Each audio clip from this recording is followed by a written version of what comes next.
Tiga.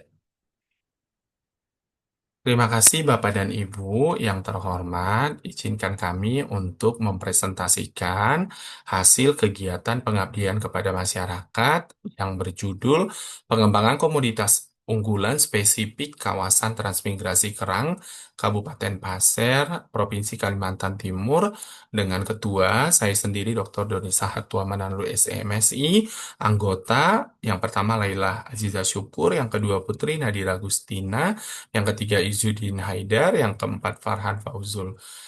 Dari program Ekspedisi Patriot Kementerian Transmigrasi, khususnya Lokus Kawasan Transmigrasi Kerang Kabupaten Pasir Provinsi Kalimantan Timur tahun 2025. Yang melatar belakangi dari kegiatan ini, yang pertama, kawasan transmigrasi kerang memiliki beberapa komoditas unggulan lokal pada sektor pertanian, hortikultura, peternakan, dan perkebunan. Namun, pengembangan komoditas unggulan tersebut masih belum optimal, sehingga diperlukan kajian mendalam untuk memperkuat ekonomi kawasan melalui pengembangan komoditas unggulan lokal. Untuk permasalahan yang ada saat ini, yang pertama belum terdapat kajian yang secara sistematis mengidentifikasi komunitas unggulan di kawasan transmigrasi kerang. Yang kedua, belum adanya pemetaan rantai pasok dan potensi pasar komunitas utama di kawasan transmigrasi kerang. Yang ketiga, belum tersedia rumusan strategi pengembangan komunitas unggulan yang benar-benar berbasis karakteristik wilayah kawasan transmigrasi kerang. Nah, berdasarkan kondisi tersebut, yang menjadi tujuan dari kegiatan ini, yang pertama, mengidentifikasi komoditas unggulan di kawasan transmigrasi kerang. Yang kedua, melakukan pemetaan rantai pasok komoditas utama di kawasan transmigrasi kerang. Dan yang ketiga, merumuskan strategi pengembangan komoditas unggulan wilayah kawasan transmigrasi kerang. Metodologi yang digunakan, yang pertama, lokasi dan waktu. Lokasinya dilaksanakan di kawasan transmigrasi kerang Kabupaten Pasir, Provinsi Kalimantan Timur, dengan kurun waktu 12 Agustus 2025 hingga 12 Desember 2025. Jenis dan sumber data yang digunakan untuk data primer berupa identifikasi dan observasi lapang, wawancara, diskusi, fokus group discussion, dan penilaian pakar, dan interview. Kemudian data sekunder berupa data yang diperoleh dari berbagai macam sumber, yaitu BPS, data kementerian seperti Kementerian Pertanian, data dinas, hasil penelitian terdahulu, artikel jurnal ilmiah, dan studi pustaka yang lain. Untuk metode analisis data, yang pertama analisis location question dengan LQ, analisis analytical hierarchy process atau AHP, analisis strength, weakness, opportunity, dan threat atau SWOT, pemetaan rantai pasok, dan analisis finansial. Hasil dan pembahasan, yang pertama, rencana kawasan pertanian RPJMD Kabupaten Pasir 2025-2029, terdapat bahwa tanaman pangan ini berjumlah sekitar 37.787 hektar. Untuk hortikultura sendiri 14.109 hektar, dan perkebunan menempati luas lahan yang tertinggi yaitu 340.485 hektar. Untuk Komunitas Unggulan Perkebunan Kabupaten Pasir tahun 2024, 92% itu yang unggul adalah kelapa sawit. Untuk 7%-nya adalah karet dan 1%-nya adalah kelapa. Komoditas unggulan tanaman pangan Kabupaten Pasir 2024 terdiri dari beberapa daerah. Yang pertama adalah Pasir Blengkong, yaitu padi, jagung, dan kacang tanah. Untuk Batu Engau, padi dan jagung. Tanjung Harapan, padi, kacang tanah, umbi-umbian. Kemudian untuk komoditas unggulan hortikultura Kabupaten Pasir 2025, yaitu terdiri dari lengkeng, durian, jeruk, dan yang paling eh, tinggi adalah pisang. Nah, untuk komoditi unggulan yang menjadi komoditas primadona atau yang paling banyak ditanam tadi sekitar 92% pada sektor perkebunan, Ini mengakibatkan kelapa sawit tidak bisa dipungkiri harus dikelola dengan baik oleh daerah. Kenapa demikian? Untuk komoditas kelapa sawit sendiri, ada beberapa hal yang sering terjadi. Yang pertama, harga produk kelapa sawit lebih stabil dan terjamin, sehingga masyarakat lebih cenderung mencari aman untuk menanam komoditi kelapa sawit ini. Lalu permintaan pasar yang juga tinggi atau cenderung naik dari waktu ke waktu. Kemudian kawasan Kerang sebagai produsen tandan buah segar terbesar di Kabupaten Pasir. Lalu mendorong pertumbuhan perekonomian. Serta di kawasan sendiri terdapat dukungan 7 perusahaan besar yang memang sudah beroperasi. Unit Permukiman Transmigrasi Kaladen adalah salah satu UPT yang juga saat ini menjadi fokus untuk dikembangkan, di mana diketahui bahwa lahan UPT Kaladen ini untuk luas lahan LU1 sawit itu 0,75, kemudian untuk luas lahan LU1 non sawit 0,75 juga. Kemudian untuk LP sawit 0,25 dan LP non sawit ini 0,25. Lahan pekarangan ini ada sawit dan non sawit. Untuk lahan pekarangan sawit ini totalnya 7. Eh, Kalau kita presentasikan sekitar 25% dan non sawit 21, 75%. Untuk LU1 sawit ini total 20, dalam persennya 71,43% dan non sawit totalnya 8, 28,57 persen. Nah, jenis tanaman yang berkembang di kawasan atau unit pemukiman transmigrasi Kaladen ini adalah padi ladang, buahnya adalah buah-buahan, kemudian ubi kayu dan sawit. Kemudian bantuan tanaman yang pernah diberikan kepada masyarakat di UPT Kaladen adalah jagung dan talas benang.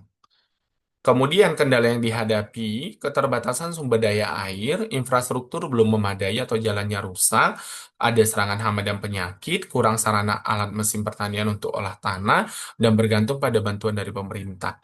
Kelembagaan petani juga belum optimal, bahkan belum bisa dikatakan terdapat di sana kelembagaan karena belum terlihat wujud yang nyata yang dirasakan oleh masyarakat.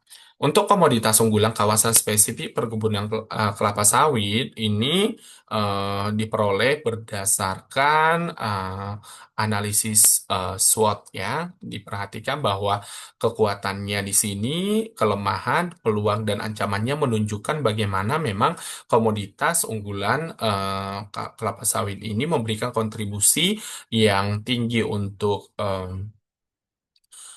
kawasan transmigrasi kerang ini sehingga em, perlu menjadi perhatian untuk bisa melihat seperti apa perkembangan komoditi eh, kelapa sawit ini ke depannya dengan tetap memperhatikan dari visi Kabupaten Pasir untuk kemandirian pangan dan juga ketahanan pangan yang harus tetap direalisasikan.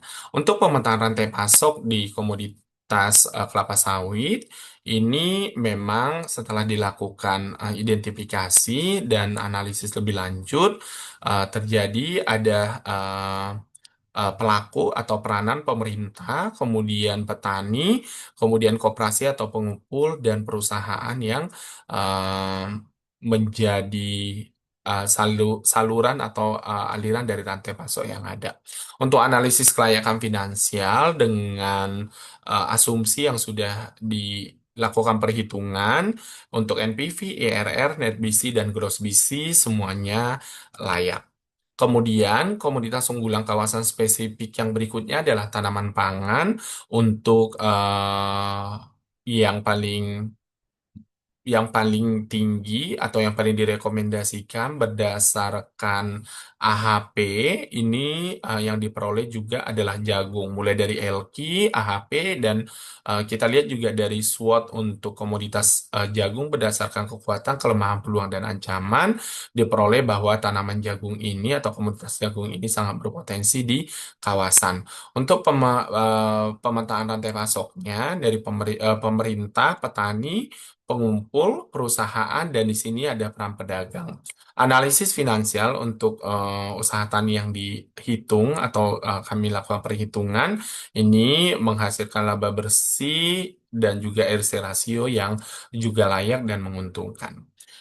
Untuk yang berikutnya, komoditas unggulan kawasan spesifik untuk hortikultura, yaitu terpilihnya pisang berdasarkan LQ, AHP, dan juga analisis SWOT, kekuatan, kelemahan, peluang, dan ancaman yang ada, serta pemetaan rantai pasok yang kita lihat. Di sini ada pemerintah, petani, pengumpul, dan pedagang.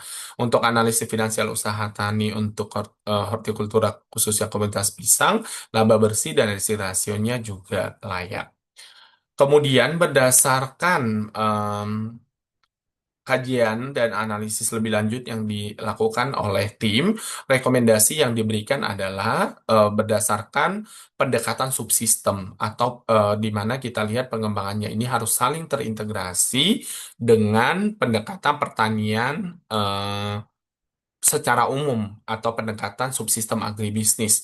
Subsistem agribisnis di bagian hulu atau upstream, di mana di sini memperhatikan ketersediaan benih unggul, pupuk, dan alat mesin pertanian yang perlu persiapkan dengan baik untuk semua komoditas unggulan. Kemudian subsistem agribisnis usaha tani atau on-farm perlu memang penerapan Good Agricultural Practices atau GAP komoditas unggulan untuk bisa meningkatkan produktivitas dan memperoleh eh, hasil usaha tani yang unggul. Kemudian subsistem agribisnis hilir downstream, penerapan good handling practices atau GHP komoditas unggulan, produksi produk UMKM berbasis komoditas unggulan untuk jangka pendek, unit pengolahan skala kawasan untuk jangka menengah, dan sudah dilakukan juga kelayakan usaha produk unggulan ini yang menunjukkan bahwa usaha ini layak dilakukan dalam jangka panjang.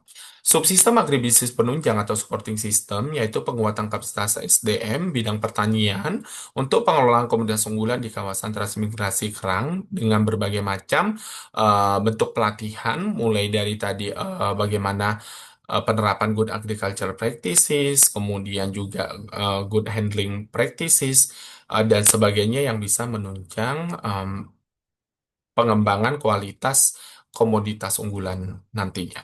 Kemudian penguatan kelembagaan ekonomi di mana di kawasan sendiri memang terdapat beberapa kelembagaan tapi fungsinya perlu ditingkatkan dan supaya lebih berkualitas di mana di sini juga menunjukkan seperti apa nanti produk unggulan itu agar secara kualitas itu masuk pasar, secara kuantitas juga memenuhi dan kontinuitas komoditas atau produknya juga serta komitmen dari para stakeholder terkait. Kemudian perlu dilakukannya perbaikan infrastruktur jalan dan infrastruktur lainnya yang perlu ditingkatkan.